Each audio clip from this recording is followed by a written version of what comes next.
Vale, pues estamos con Estíbaliz Urresola, directora de 20.000 especies de abejas, y ya ha pasado un tiempo de estrenar la película, pero se ha vuelto a ver aquí, ha vuelto a triunfar con la gente. ¿Cómo está siendo la recepción de la gente a la película un tiempo después? ¿Cómo lo notas tú?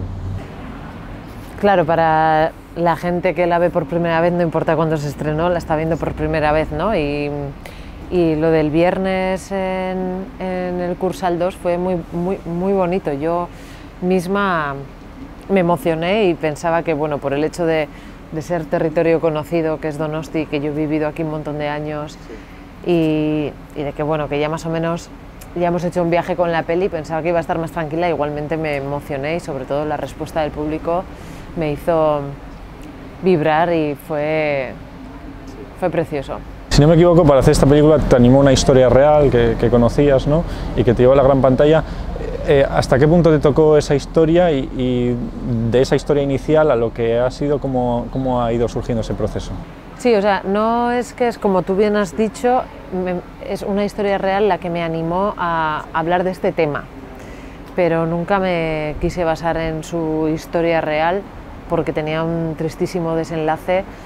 Era el caso de Ekai, un chico de 16 años, un joven que se quitó la vida justamente para intentar visibilizar la situación de las personas trans y para tratar de que quienes vinieran detrás de él lo tuvieran más fácil, ¿no? Entonces, nunca deseé hacer una película sobre su historia o sobre su caso real, sino al contrario, como coger el testigo de esa carta que dejó, de ese deseo, esa última voluntad que expresaba en esa carta, para poder hacer una película que sí que nos remitiera o que nos invitara a pensar en ese horizonte que él deseaba, ¿no? Un horizonte de aceptación donde un personaje como el de mi película central, o sea, un personaje como el que en mi película es central, obtiene la aceptación, el respeto, el abrazo, la comprensión sobre todo de la familia, ¿no? Que es la primera instancia y la más importante para las personas trans, para las infancias trans, ¿no? Porque, bueno, al final la familia durante un tiempo es el mundo entero, ¿no? Y en el fondo también la familia es una representación de lo colectivo, ¿no? En escala pequeña también. La familia es el vecindario, es el pueblo, es la sociedad, es el mundo. Entonces, sí, para mí era importante recuperar en la película todas esas cuestiones que me habían impresionado y me habían ilusionado y llenado de... Me había maravillado de escuchar a las familias a las que empecé a entrevistar a partir de este suceso y que eran cosas y cuestiones que normalmente se quedan fuera del relato, ¿no? Porque este relato casi siempre está muy enfocado en lo problemático y en lo estigmatizante y en lo conflictivo de acompañar bueno, las infancias trans en este caso. Y sin embargo en estas entrevistas encontré tantas perlas de tantos momentos brillantes que cada uno de los componentes de la familia vivía, que me parecía importante también traerlos a la película y dotarla también de esa esperanza y de ese valor que para mí es la diversidad. Y desde que comenzó la historia, la película, etcétera, hasta que ha terminado y un tiempo después, ¿sientes que has aprendido cosas que antes no sabías sobre la transexualidad o sobre estos temas, etcétera, o no? Quiero decir, ¿has aprendido a lo largo de la película después de ya el proceso que tenías hecho? Sí, claro, o sea, por supuesto, yo conocía las realidades de las personas trans, pero luego, claro, es un tema que requiere mucho rigor y mucha prudencia a la hora de ser tratado. Entonces, para mí ha sido fundamental no solo hacer una fuerte fase de documentación con las familias, sino también en cuanto a literatura y a documentación para empaparme de muchísimas cosas, ¿no? He aprendido, no sé, muchísimas cosas. También creo que los aprendizajes a veces son como de una forma, o cuando son profundos, también se van produciendo a lo largo del tiempo. Ahora mismo yo sé que soy totalmente distinta a la que empezó aquel proyecto entonces. Sí. Tampoco te sabría decir exactamente cuáles son los aprendizajes, pero sí que creo que como todo en la vida, depende cómo tú te enfrentes a una situación, es como vas a poder vivirla. Sí. Hilándolo con lo que te recién mencionaba ahora, para muchas de estas familias han vivido estos procesos como una oportunidad de aprendizaje, y eso en estos casos ha supuesto fortalecer los lazos familiares y ha sido una oportunidad para estrechar esos vínculos, ¿no? Sí. Que la diversidad es un valor, que muchas de estas familias han reaprendido muchas actitudes y comportamientos que antes simplemente ejecutaban de forma inconsciente. Han sido conscientes también de hasta qué punto ellos y ellas mismas, padres y madres, han sido condicionados por el propio sistema de género en el que vivimos y nos ordenamos. Creo que también hay mucha confusión a veces en cuanto a nivel general social, a la hora de diferenciar cuestiones como la identidad de género, el rol, la identidad, la orientación y el rol, ¿no? O la expresión de género. Son como ámbitos distintos y, por ejemplo, cuando indagas y empiezas a como nombrar cada uno de estos ámbitos, también te das cuenta de cómo incluso dentro de lo que nombramos identitario, se abren un montón de dimensiones, ¿no? Sí. Que en su conjugación y en su nos hace absolutamente únicos, sí.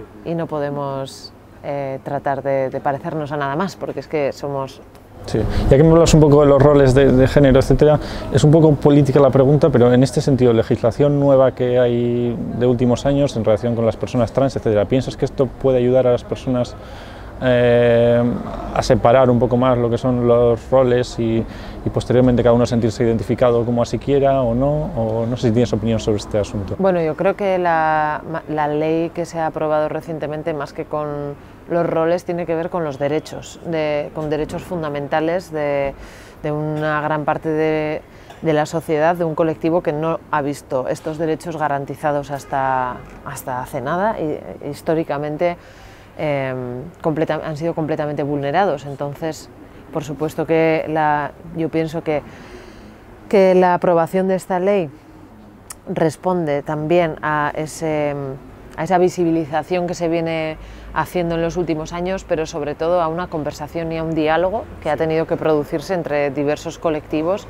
y agentes sociales e instituciones para poder nombrar, ¿no?, todas esas lagunas que no estaban protegidas, para desglosar, especificar, precisar, toda esta conversación social que se ha dado para poder llegar a tener aprobada a día de hoy una ley, es lo que me parece fundamental y de un valor increíble, y que por supuesto seguirán faltando cosas por hacer y por desarrollar en materia de protección, pero creo que es un paso tremendamente importante. Y cambiando de tema, que se ha hablado también bastante de trabajar con niños, cómo es complicado para los niños, si es positivo o no, etcétera.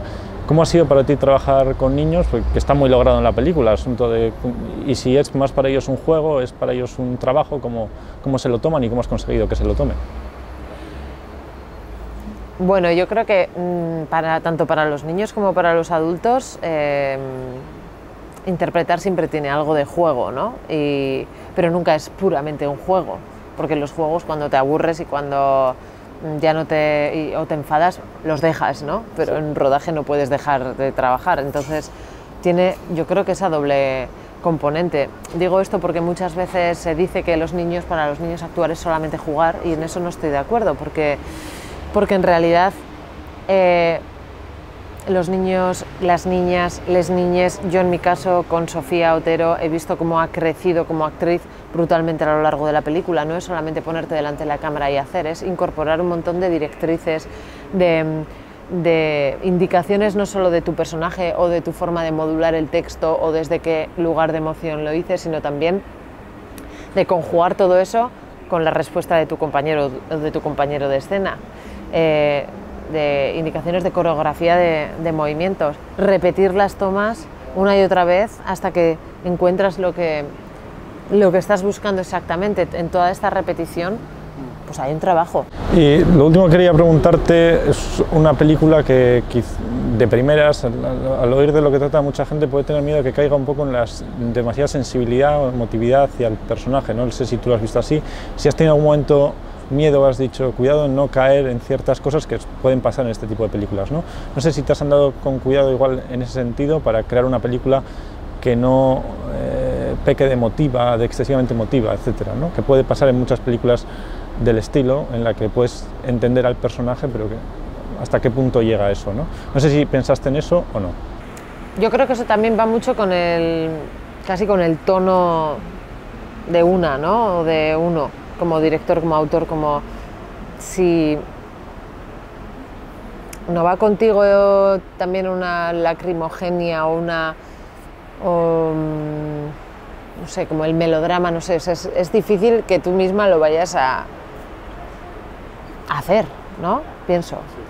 Pero a nivel decisiones conscientes que yo haya querido tomar para contrapesar un poco, podría decirte que a lo mejor algo que para mí era importante era poder mostrar también al personaje de Lucía en otras situaciones o en otras cuestiones que no necesariamente tuvieran que ver literalmente con su conflicto identitario, ¿no?